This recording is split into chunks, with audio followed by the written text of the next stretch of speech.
channel. If you're new here, my name's Maria, and today's video is going to be all of my recommendations for summer reading. So if you've been watching my channel or if you know me from bookstagram, you'll know that my main genre is generally fantasy. And when you think of fantasy, you do kind of think of autumn, winter, and kind of the colder months because it gives you more of those vibes, maybe grim, dark vibes and things like that. But I do actually have a few fantasy on here as well, but some of the recommendations will be more on the literary fiction, classics, romance side. But as I say, I do have quite a few fantasy suggestions as well. So yeah, hopefully you'll find something in here that appeals to your tastes. But yeah, without further ado, let's just get into the recommendations. So the first genre I'm going to go through is kind of the literary fiction / romance. So a lot of the books that I read will have romance in it. You know, it's one of the elements that I really love in a book. So generally, even if it is more of a literary fiction, I do want it to have like a little bit of romance, even if it is a subplot. So one of the first authors that came to mind when I was thinking of summer reading is Taylor Jenkins Reid. So she has quite a few books out which are all kind of set in the same universe. They're kind of like our universe, but it's, you know, celebrities that aren't really celebrities and things like that. And I think it's from like the 60s right up until the 80s. I can't remember exactly when each book is set, but I've read quite a few of her books now, and I would say they're just really quick reads. They usually do have a little bit of depth around it. There usually is a little bit of romance in there as well, but it's not usually the main plot within there. So two of my favourites that I've read from her would be Daisy Jones and the Six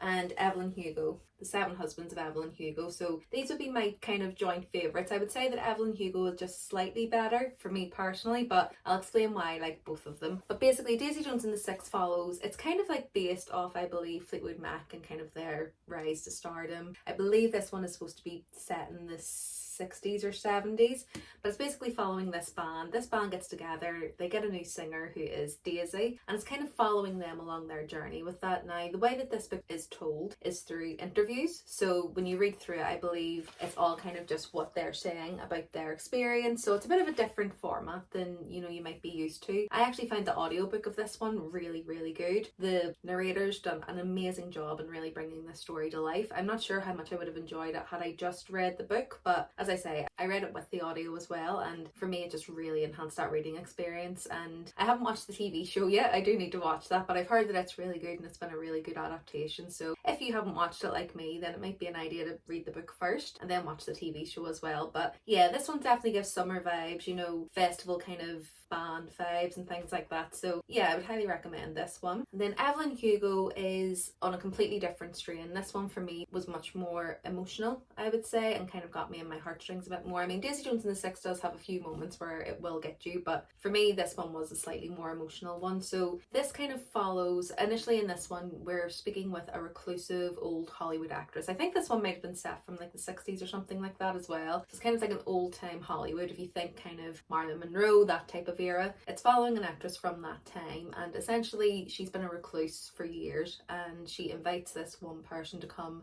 and give an interview basically of her life. So the reporter goes to get this interview of her life, and essentially we're following Evelyn Hugo's story from start to finish. So in this one there is representation for the LGBTQ plus society as well. So, and I thought it was done pretty well, and it does kind of mirror our own world. As I say, this is kind of set in its own universe, but it is very much mirrored on our own world. So there is quite a few themes in there that we will be familiar with, and they do kind of mirror real events as well. But yeah, this one, again, there was romance in here, quite a bit of it actually, and the main romance does kind of take a twist as we go through. But I think in this one it was also kind of the familial bonds, almost found family aspect as well with some of Evelyn's friends. And again, I just thought it was a really good read. I did cry at the end, so just warning, it's not a light and fluffy read, but it's definitely a good summer read because it's not that long either, so it should be quite a quick read as well. But yeah, highly recommend this one from Taylor Jenkins Reid as well. A few other that I've read from Taylor Jenkins Reid are Malibu Rising. That one follows kind of like a surfer family. I think that it may be set in like the 80s, and basically it's just following that family, exploring their familial relationships. I think there's been a breakdown in communication with some of them. They used to be really close, but there was an incident that happened that made them not so close, and it was a really good one. Again, just because it's kind of based around surfing and the beach and things like that, it is quite a good summer read. And then the other one that I've read from her is One True Loves, and that one is, again, I think there's a movie on that one. That one follows a story of a woman who loses her husband. You know, she was really in love with her husband, but quite young he goes missing. Basically he goes on a, I can't remember if he's in the military or something like that, but he's on this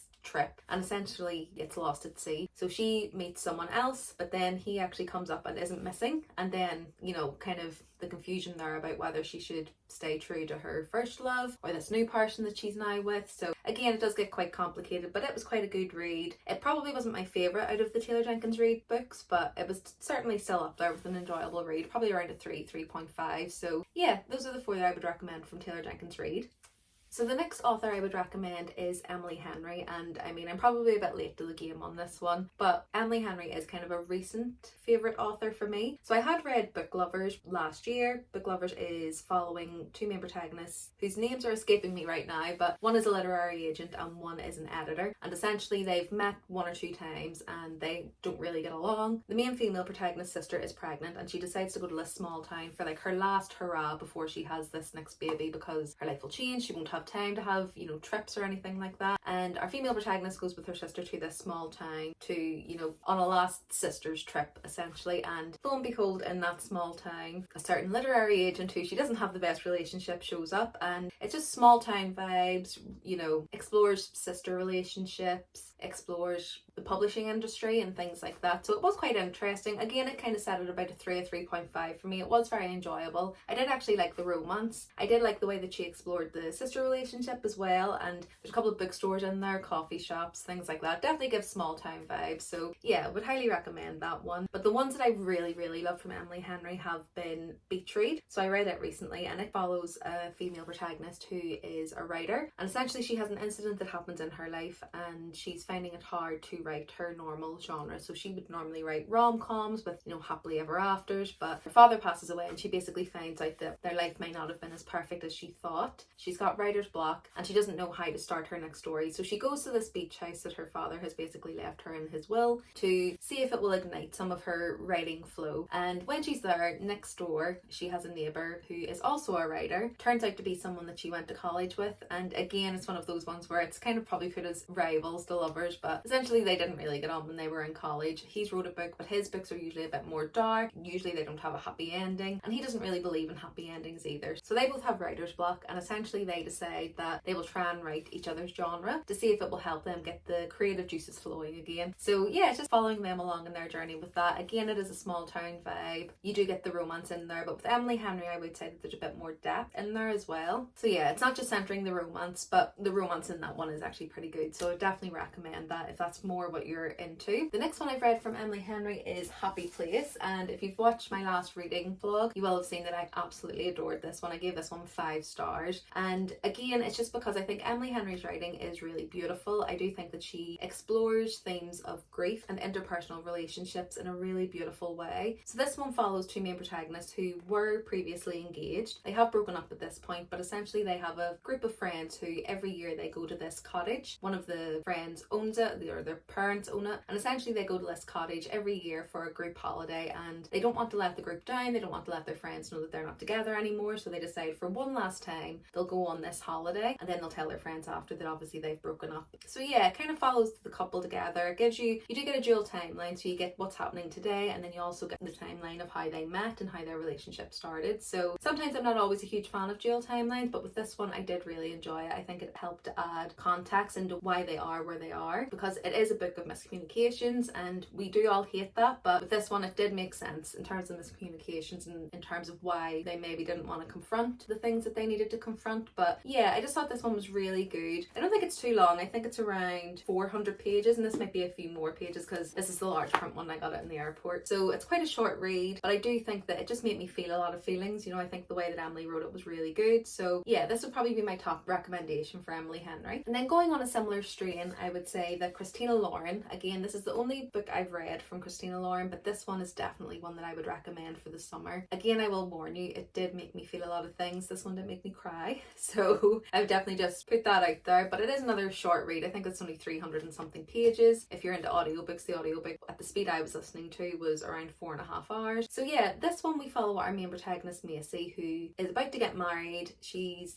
settled in her life. She's a pediatrician, I believe, or a children's doctor anyway. But basically she had this childhood friend Elliot, who she kind of deems as her one true love and the only love of her life. But something happens and basically they haven't spoken for 11 years until one day she bumps into Elliot, and and it kind of puts her world upside down. So yeah, it just kind of follows, again, this is a dual timeline one, so you follow how Elliot and Macy met, and then you also follow where they are today and see where the story takes them. But with this one, I will just say that I absolutely adored both of the characters. I thought they were both so wholesome, so cute. I couldn't help but root for their relationship, and this one really does tug at the heartstrings. So it's not going to be a light and fluffy read, but it's certainly a quick read. You could read this in one day. So if you have a nice sunny day, you're sitting in the garden, sitting by the pool, maybe not the pool because you may cry, but you may enjoy this one as well. But yeah, definitely recommend this one. And then lastly, for the literary fiction / romance category, I would say one that I read absolutely years ago, and you probably have read it. It's one that everyone knows. You may have also seen the movie of it, but if you haven't read the book, I could highly recommend it, and that's Me Before You by Jojo Moyes. And this one, I think this is one of the first books as an adult that made me cry. I just remember reading it, not really understanding what I was getting myself into because I thought it was going to be a light and fluffy romance. It definitely wasn't that, but Me Before You basically follows a girl, Louisa Clark, who has just lost her job.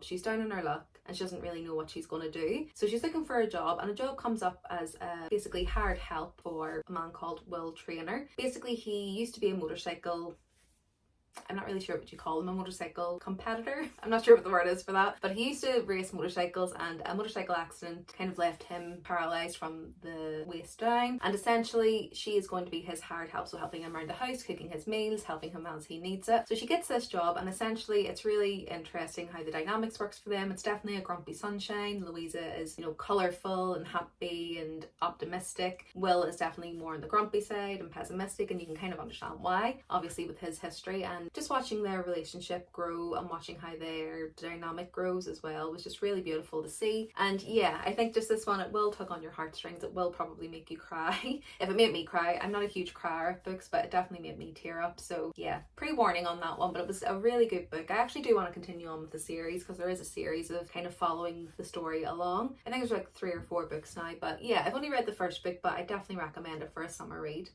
So next, moving on to what I would kind of categorize as the more romance-centric stories. So books that I would say that the main plot is the romance, but there's always obviously a subplot going on there. But for me, these ones really have the romance at the forefront. And the first author that kind of comes to mind for me is Ali Hazelwood. So she kind of specializes in STEM romances, so romances of women in science. And so there's always kind of a subplot of what it's like for women in STEM, how they kind of struggle, how they can overcome that. But really the main kind of object of these stories is the romance. So I do have quite a few of them here. I believe I actually have all of the ones that are in this, apart from there is one that's like short stories. I don't have that one, but got the Love Hypothesis, Love Theoretically, and Love on the Brain. I do have, but it's on my TBR, so it's up in my TBR box. But yeah, these ones, as I say, they kind of follow women in STEM. I won't go into the synopsis of each of them, but essentially most of them kind of follow a grumpy sunshine dynamic. There's usually one of them will be the more grumpy one will be the more optimistic and sunshine one, and they're pretty fast reads. They're really fun. It does have that trope where, the guy's absolutely enormous. He's probably about 7'5"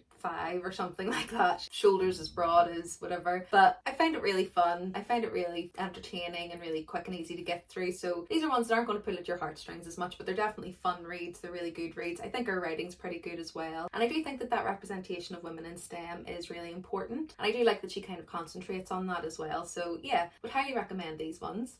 And then next up, you can probably tell by my t-shirt, I really enjoyed this series. So this is the Chestnut Spring series by Elsie Silver, and it starts with Flawless, then Heartless, Powerless, Reckless, and Hopeless. And essentially this follows basically brothers who live on a ranch and kind of follows their love story. So there's 3 brothers, and then there's one friend who is essentially a brother to them, and another one who is kind of a friend of the family as well. And basically from the first book we meet Rhett Eaton, who is a bull rider, and his agent's daughter, Summer, who is kind of sent to babysit him because he's got himself in some hot water with the press and he's trying to kind of clean up his image. So that's where the first one starts, and then as we go along they kind of follow each of the brothers and each of those friends and the different love stories that they have. The women are all kind of connected as well. So I won't go into all of the synopsis. I did put this into my monthly wrap up, so if you do want to know a bit more about them you can check that out as well. But yeah, these were really good. I think my favourites were Heartless and Reckless. You can read them, I think, interconnected standalone, so you don't have to read them all, but I think for me just reading them all was probably the best way to do it because you did get that context, you understood the history behind it, and it just made a lot more sense. So yeah, I would definitely recommend you do, but you don't have to. But yeah, I thought this was a really fun series. I read it within a week. They're really quick reads. These are definitely poolside reads. They would be really good for that, and yeah, highly recommend this one. So this next series, I've only read the first book in the series, but that's Things We Never Got Over by Lucy Score. And this is the Knock 'Em Out series. Now, this one again kind of follows a small town setting, which again, I just think is great for romances. If it's not going to be set in a small town, I don't want to know. No, I don't mind. But yeah, small town romances are definitely one of my favourites. Now, this one we follow our main protagonist, who is Naomi, and essentially she was just about to get married, but ends up being a runaway bride because her twin sister calls her to help in this small town in Knock 'Em Out. And when she gets there, a whole host of trouble happens. Basically, her car gets stolen, she ends up with no money, nowhere to live, and then she finds out that she also has a niece that she's going to have to take care of because her sister has left her to her. In comes the main male protagonist, Wylan Knox, who mistakes Naomi for her twin, Tina. Tina has been a bit of a troublemaker in the town, so their first interaction isn't great because he thinks she's Tina. It all gets kind of sorted out, but Knox ends up still being really grumpy, not really treating her the nicest. But essentially this one is a grumpy sunshine, small town, all those good things. I didn't massively connect with it just because I didn't connect with the MMC. I did think that his behaviour was a bit too rude, but I think that is just personal preference. I've seen a lot of people say that they really love this and that the next few books are really good as well. But again, I think for summer light reading, this is probably a good one. It was probably a little bit longer than I would say it needed to be, but it was really entertaining. I thought the romance was pretty good. If I had have liked the MMC a bit more, I think it was written pretty well, so I probably would have enjoyed it a bit better. But yeah, it wasn't kind of a 5-star series for me or anything like that, but definitely a 3.5, so definitely still entertaining and worth your time. And yeah, I think this would be a fun summer read.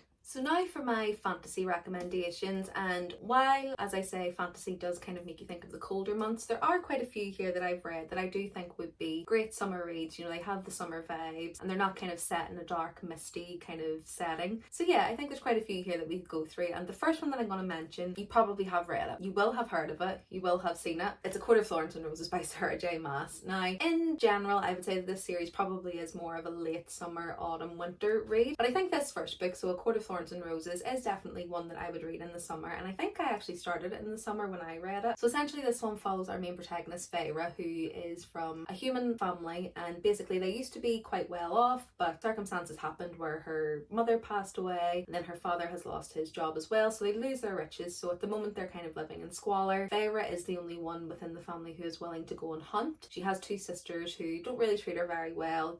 They're relying on her to go and hunt and get them food and make money from the skins and stuff like that. So she is kind of the main breadwinner for the family, even though she's the youngest in the family. One day she's hunting in the woods and she shoots a wolf who ends up actually being a fae, and because of that, the lord of the court that fae belonged to comes to Feyre's house to kind of reclaim her because of this death debt, and essentially he takes her to the spring court to kind of serve for him. She just has to stay there. It's kind of a Beauty and the Beast retelling, if you can't already tell. So she has to stay there and the story kind of goes from there. But the reason I think this is a good summer read is because it's based in what is called the spring court. So it is kind of, flowers and sunny weather and things like that. So I think this one's quite a good one to read in the summer, maybe later in the summer, because I do think that the rest of the books are better when it's a little bit colder. Not because they're set in cold settings or anything, I do just think it's, a better time to read it. But for me, I do think that this first book, because it is a bit more romance heavy, I do think that this one is probably a good one to read in the summer, especially if you're wanting to start the series. So yeah, I would recommend this one.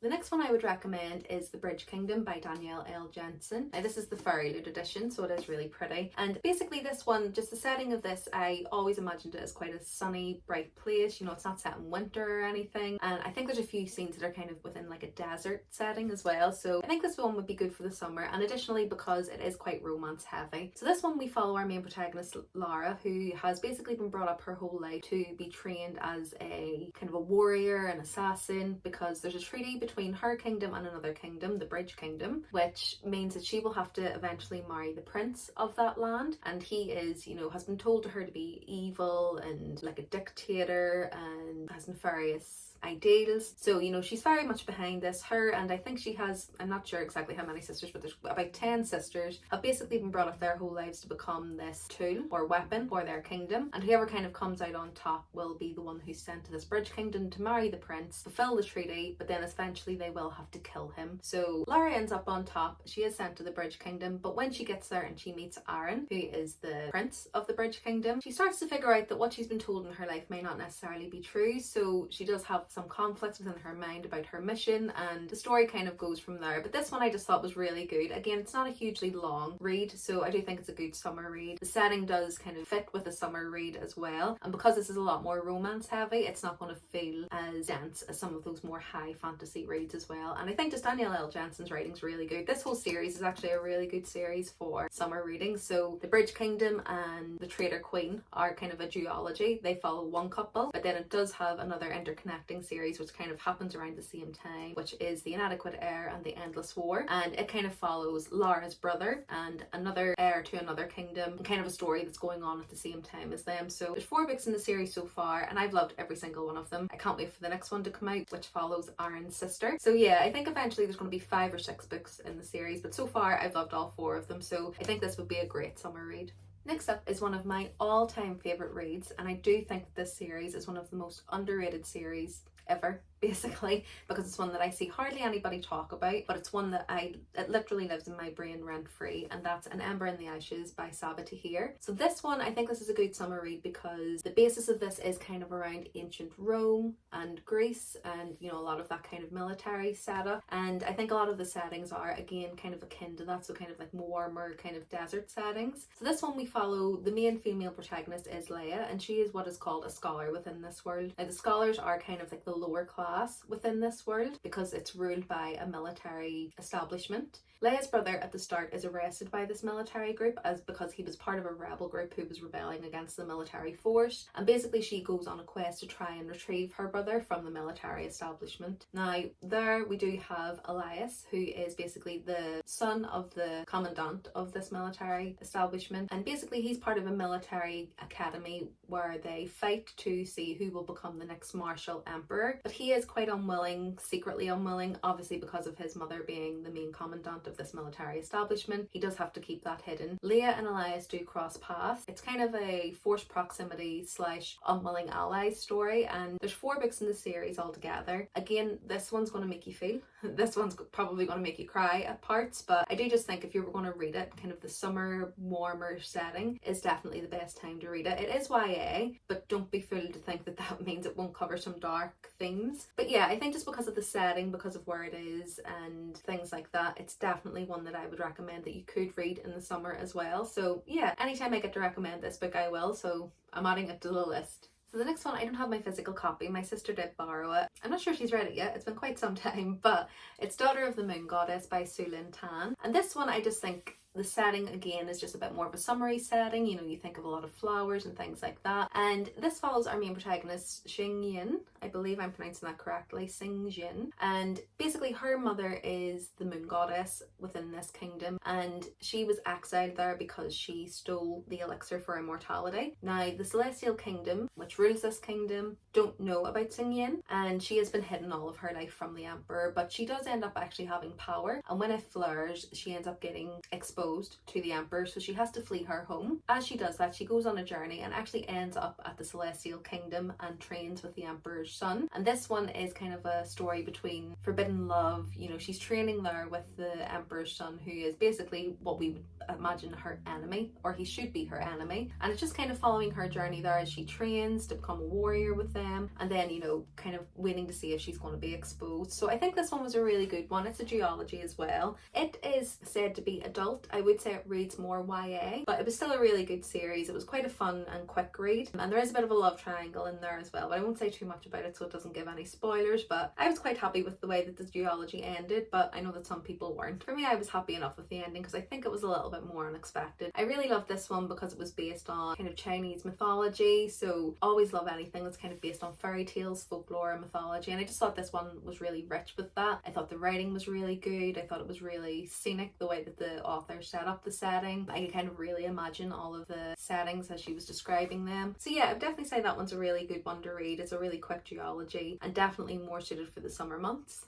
This next one is another one of my all-time favourites, and again, if you followed me on here for a while or if you know me from Bookstagram, it's one that I never shut up about. And again, I think it's severely underrated, and that's Strange the Dreamer by Laini Taylor. So this one, again, it's mostly because of the setting that this is in. It is more of a like desert, hot setting. The city that they're in does have kind of that more warm setting than, you know, it's not a cold or forest or anything like that. So this one we follow our main male protagonist, Laszlo Strange, and essentially he's a scholar within this town, and he's always been obsessed with the lost city of Weep. And within that city, basically no one remembers where it came from. It does have a secret name, so Weep isn't actually the real name, but no one seems to know what the name was. No one can speak it. So he's always been really intrigued. He's always trying to find out what he can within the archives about this town. And essentially he gets the chance to go and discover the city of Weep with a commander who has come to town. He's coming to kind of scope out the best people from this town to help on this expedition, and Laszlo manages to get a spot on his team. So we kind of follow Laszlo's journey as he goes there, finds this lost city of Weep, and kind of what unfolds when he gets there. He may meet a certain someone while he's there, and it's just so magical. I think this one as well, I will say, it's not everybody's favourite, but this is definitely more purple prose, and it's a lot more poetic in terms of the writing. So just go in with caution in that if it's not something that you like, you may not love this one as much, but for me, that's something I love and I really, really enjoy. So yeah, I just absolutely love this one. I think it's a perfect read for the summer. It's quite whimsical, quite fairy tale-esque. This one is an emotional roller coaster as well. I think there's a theme. I think you can tell I like having my heart broken, but this one will do it to you as well. But yeah, I definitely just recommend this one any time of year. It doesn't have to be summer, but since it does have a bit more of a warm summer setting, I'm going to throw it in this video and recommend it where I can. So yeah, Strange the Dreamer by Laini Taylor is a must read. The last two that I'm going to recommend are actually from the same author, and they're kind of within the same world. The reason I'm recommending them is because they're more of a kind of fairy tale, very whimsical, again a little bit poetic in terms of the writing, and that would be Caraval and Once Upon a Broken Heart by Stephanie Garber. So the first series is a trilogy, and it starts with Caraval, and basically within this one we follow our main protagonist Scarlett and her sister Donatella, or Tella as she's known within this. And essentially Scarlett has been writing to the owner of Caraval. This is a carnival that comes once every however many years, and she's been writing since she was 5 to try and get an invitation to this carnival. One year they finally get the invitation to go, so Scarlett, Donatella and another friend who comes with them end up going to Caraval. Tella then goes missing, so Scarlett has to employ the help of their friend Julian to try and find Tella while they're there, and the story kind of unfolds from there. This one really is kind of a whimsical fairy tale-esque story. It's kind of a mystery as to where Tella has gone. They have to try and find her. There's a lot of trickery going on, a lot of riddles and things like that, and I just think this one was a really magical story. It is YA, so it does have that aspect to it, but it is, the romances in here were really good. For me, I think the best book in this series was Legendary, which is the second book, and it follows Tella. I liked her much more as an FMC than I did Scarlett, but I still really enjoyed this one. This was probably like a 3.5, and then the rest of the series was kind of 4 to 5 stars for me. But yeah, the main thing I loved about this was just it was very whimsical, very fairy tale-esque, a really nice love story. You know, it was quite wholesome at times as well, kind of full of those fairy tale trickeries as well. So yeah, I think it was a really fun read, and I definitely think summer would be a great time to read it. And within this series we do meet a character called Jax, who shows up in the next series, Once Upon a Broken Heart, and essentially he is the Prince of Hearts. But in this one we do follow a new female protagonist, Evangeline, and essentially at the start of this story she has a one true love who she has always wanted to be with. He is actually going to be marrying her stepsister. I don't know if it's her half sister or stepsister, but he is going to be marrying her, and basically Evangeline will do anything she can to try and stop this because she believes he should be with her, and basically she makes a deal with the Prince of Hearts for 3 kisses at any time of his choosing with anyone of his choosing. He will stop the wedding, and this one again is probably even more whimsical than the Caraval series. There's a lot more of a fairy tale side to this one. Again, it's a trilogy, so I think the last book just came out last year. I would say with this one, the first book is amazing, the second book is my absolute favourite, and the third book was slightly disappointing, but I believe there is going to be more books within this world, so I'm hoping it will be a little bit redeemed from that. But yeah, again, this one, it was just very fairy tale-esque, very whimsical and fun, and I just think that the summertime would be a great time to read this one. Again, they're not hugely long, and again, because it's YA, it does have that kind of more simple world building to it, so it's not anything too dense, it's not anything too dark, but there are still some dark themes in here as well. Yeah, but definitely recommend this one in the Caraval series for summer reading. And yeah, that's it. So those would be my kind of top recommendations for summer reading. There's probably a few more that I could could have mentioned, but I would say these are my favourite out of all of the reads that I've had so far. Let me know what your favourite summer read is, or if you have an author that's just kind of your go-to for summer. I'm definitely on the lookout for more summer books. A lot of the books that I pick up are kind of geared more towards autumn and winter. I would love to find some more appropriate summer reads as well, so yeah, let me know your favourites in the comments below. If you like this video, it would be great if you could give it a like, and if you want to see more from me, please do subscribe. I'm posting 2 videos a week at the moment. There will be videos just like this, book recommendation videos, reading vlogs, come shopping with me vlogs, book hauls, everything bookish basically. So yeah, if you do have any ideas of videos you'd like to see from me, don't hesitate to put them in the comments below. I'll be sure to check some of those out. Other than that, thanks so much for watching this one. I hope you enjoyed it, and I'll see you in the next one. Bye!